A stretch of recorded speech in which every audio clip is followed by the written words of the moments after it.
সেই দেশের এমনি রীতি বানাইয়া পতি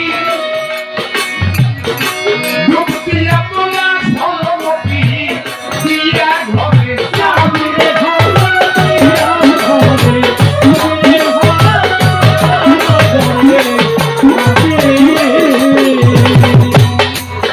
বাবা সেই দেশের এমনি রীতি গুরুকে বানাইয়া পতি দুঃখিয়া তোলা সলমতি দিয়া ঘরে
বাবা শৈলপীঠার ঘরে তালা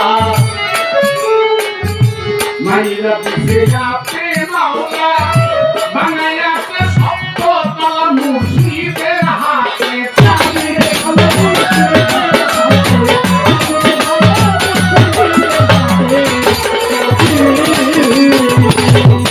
শৈলপীঠার ঘরে তালা বানাইয়াছে শব্দ তালা বানাইয়াছে শব্দ তালা মুর্শিদের হাতে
জিন্দা মরা যে মহিলাছে মরণের ভয় কি আছে আগে আলবে না কাছে দেখবি আপুর বলে ছবিরে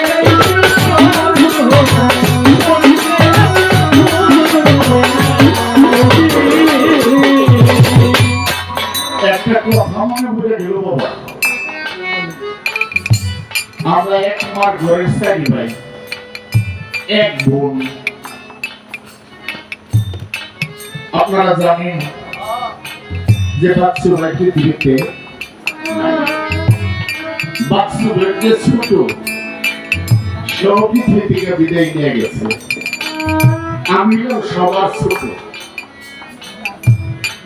আমার আরেকটা ভাই আছে যিনি সবার বড়। এখন আগা আছে আর গোড়া আছে, মাঝখানে দুইজন বিদায় নিয়ে গেছে। আমার বাবা যখন অসুস্থ, বিছনায় শোয়া, আমরা চারি ভাই সামনে, এই পাশে দুই ভাই, এই পাশে দুই ভাই, মাথার কাছে আমার ছোট বোন। বাবার ডাকি, বাবা কথা কয় না, এক নজরে উপর দিকে তাকাই আছে।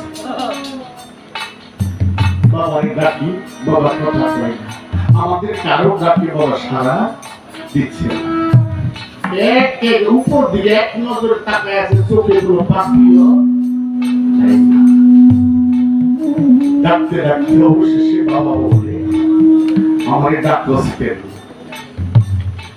দেখোস না ওই যে ছয়জন সাদা কাপড় পরে দাঁড়ায় দিচ্ছে আমার নেওয়ার জন্য। আমার পরে ডাকলস কেন? সাদা কাপড় পরে ছয়জন খাড়াই দিচ্ছে আমার নেওয়ার জন্য।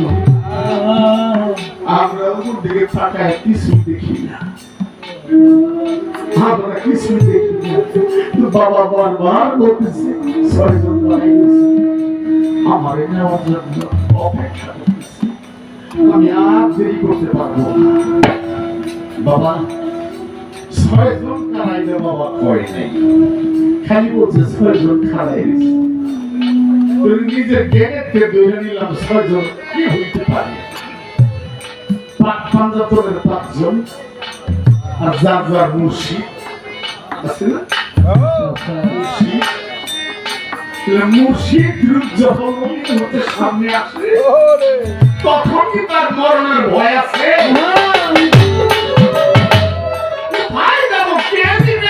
তখন আর ভয় থাকে না, কারণ যার কাছে আমি জীবন যখন মিলাই দিচ্ছি সেই তো আমার সামনে খারাপ।